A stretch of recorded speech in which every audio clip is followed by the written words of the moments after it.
This topic isn't an easy one, but it's one that is critical to the success of your distribution center. Is your leadership team dragging down your operation? In this edition of DC 101, we will explore how to identify if your leadership team is the root cause of the issues you're having in your distribution center, how to go about switching out your leadership team, best practices and worst practices, and is the issue actually the leadership team, or is there a skills gap and you need to train your leadership team? We'll dive into this difficult subject and give you how to work around these issues within your distribution center in this edition of DC 101.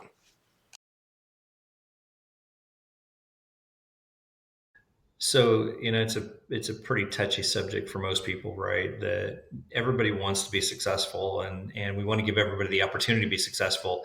But there are a couple of things, right, that are usually good indicators that it might be time. One is, does the leader that's in place have the respect of their team? Right? That is a kind of a fatal flaw. If they don't have respect, and ideally we coach that person through how to gain their respect back, that is a harder task than you might think. However, that takes a lot of time and commitment on the leader's part to get there, and we don't always have that time. So consequently, if we don't have clear line of sight as to what it is that that person's doing that has lost their credibility with the team, and don't have a plan to address it, that's the first catalyst for it's time for a leadership change. Another one that we often see is that they're unwilling to address the issues that are causing them not to be successful.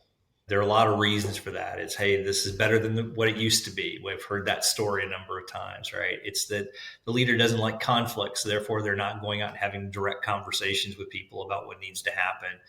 Again, you can coach people through that so much, but it's at some point in time, if they're not willing to go do those things, it might be time for a leadership change.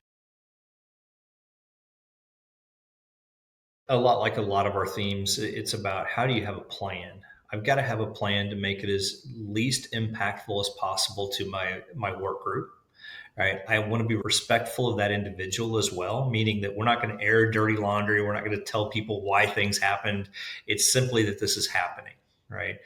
So a very clear, concise message. We want to appreciate what everybody has contributed, but we're moving on. With that, we see a lot of times people try to do things like overlapping periods with people, bringing somebody in to be the replacement, but yet that person's still there for the first month of that person's tenure. That's usually a pretty bad idea, actually. It comes down to that person's still there and still influencing what's happening, and it, one, diminishes the credibility of the new person coming in or undermines them.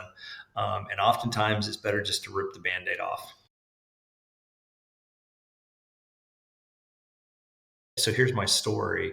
Early in my career, when I was doing turnarounds, I often found that it was about, I was always looking to replace my leadership team, right? If they're not doing it, I'll get somebody who will do it, kind of attitude, right? But as I matured in kind of my process of how I did it, I started trying to figure out how to do it with the existing team. So how do I coach and develop my team to go get the result I want? Because generally speaking, it's usually a gap in skill and not a gap in effort. For more information on how to get your operations to suck less, check out the Brecham Group.